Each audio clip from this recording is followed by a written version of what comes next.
जय स्वामीनारायण विद्यार्थी मित्रों, आगे देखते हैं कि इसके बाद के 6 वर्षों तक वे इलाहाबाद की नगर पालिका से किसी न किसी रूप में जुड़े रहे।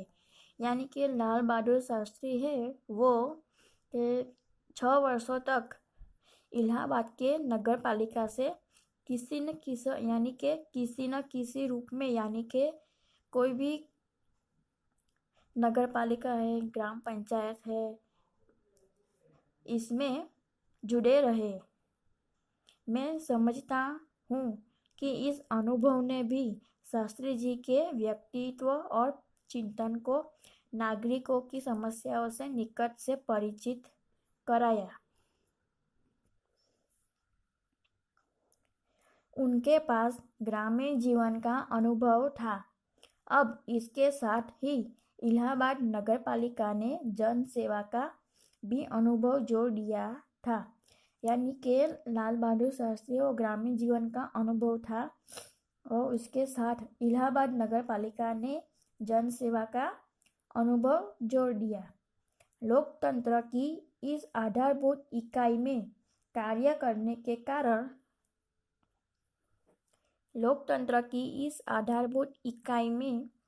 करने के कारण वे देश की छोटी छोटी समस्याओं और उनके निराकरण की व्यवहारिक प्रक्रिया से अच्छी तरह परिचित हो गए थे।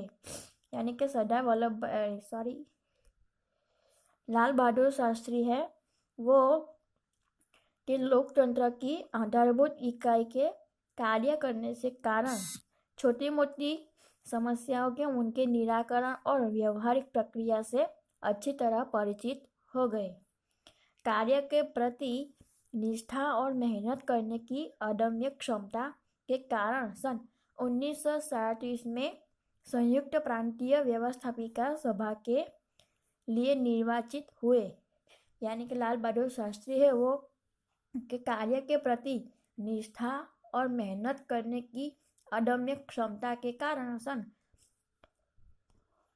लाल बहादुर शास्त्री है वो छोटी छोटी समस्या उनके निराकरण की व्यवहारिक प्रक्रिया से अच्छी तरह परिचित हो गए थे और कार्य के प्रति निष्ठा और मेहनत करने की अदम्य क्षमता के कारण सन 1937 में संयुक्त प्रांतीय व्यवस्थापिका सभा के लिए निर्वाचित हुए। यानी कि लाल बहादुर शास्त्री के कार्य, कोई भी कार्य करते हैं उसके प्रति निष्ठा मेहनत थी और इनके लिए अदम्य क्षमता के कारण 1937 में संयुक्त प्रांतीय व्यवस्थापिका सभा के लिए निर्वाचित हुए। यानी कि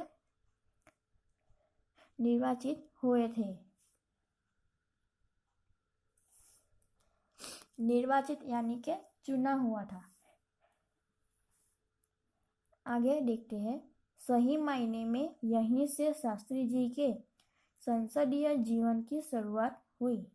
के सही मायने में यहीं से शास्त्री जी लाल बहादुर शास्त्री है वो संसदीय जीवन की शुरुआत हुई, जिसका समापन देश के प्रधानमंत्री पद तक पहुंचने में हुआ।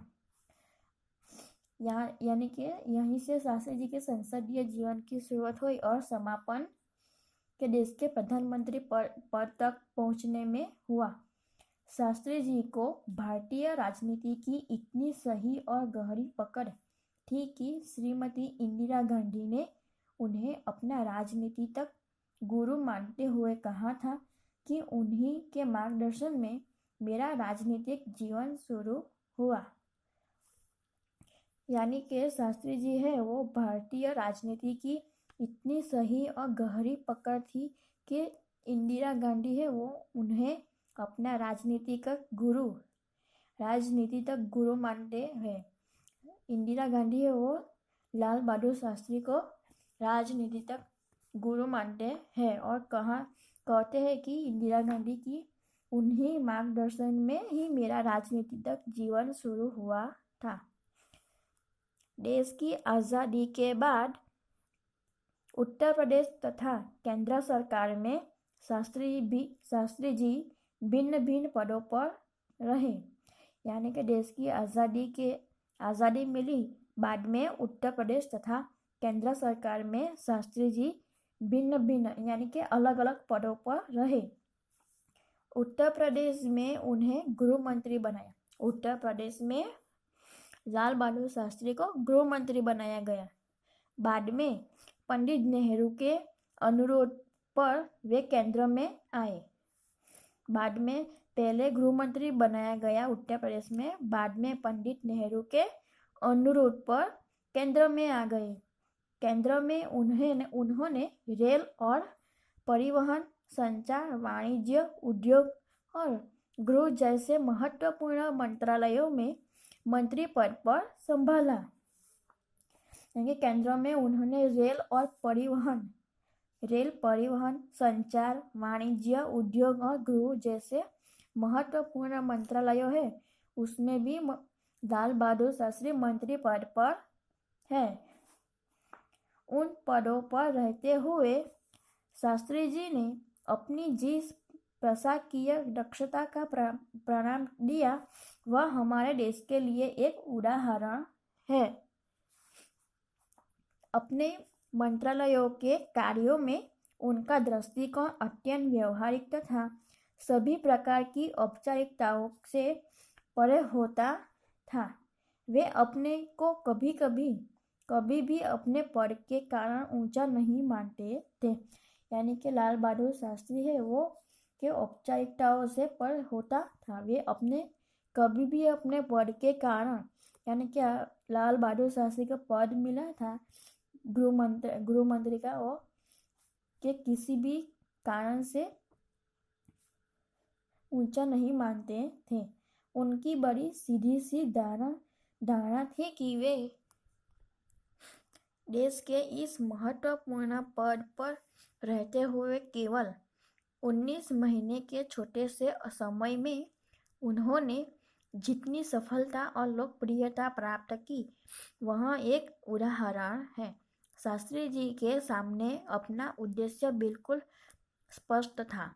उसमें किसी प्रकार का धुंधलापन या भटकाव नहीं था। वे हमारे देश के अत्यंत महत्वपूर्ण पदों पर रहे और इन पदों पर रहते हुए स्वाभाविक रूप से वे अधिकार संपन्न भी थे। यानी कि लाल बहादुर शास्त्री है वो देश के अत्यंत महत्वपूर्ण पदों पर रहे हैं। इन पदों पर रहते हुए स्वाभाविक रूप से वे अधिकार संपन्न भी थे, लेकिन उन्होंने हमेशा आत्मसंयम से काम लिया।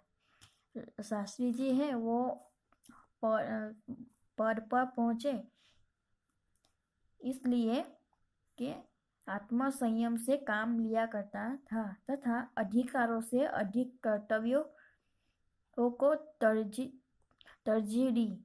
शायद इसलिए शास्त्री जी इतने अधिक लोकप्रिय भी हो सके। यानी कि अधिक कर्तव्यों की तरह तरजीह दी, इसलिए शास्त्री जी इतनी अधिक लोकप्रिय हो गए।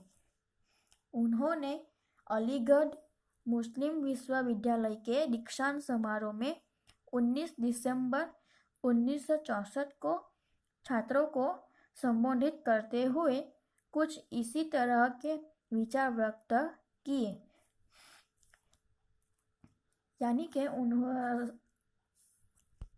लाल बहादुर शास्त्री है वो अलीगढ़ मुस्लिम विश्वविद्यालय में दीक्षांत समारोह में 19 दिसंबर 1964 को छात्रों यानी कि विद्यार्थियों को संबोधित करते हुए कुछ इसी तरह से विचार व्यक्त किए थे कि आपके भविष्य की मंजिल चाहे जो कुछ भी हो, आप में से प्रत्येक को यह सोचना चाहिए कि आप सबसे पहले देश के नागरिक हैं।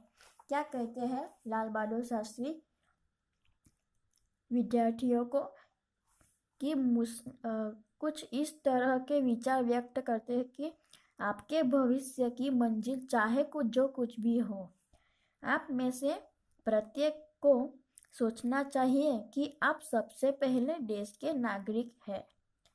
यह आपको संविधान द्वारा प्रदत्त कुछ अधिकार देता है, लेकिन इससे कुछ कर्तव्यों का भी बोझा आता है जिसे समझना चाहिए।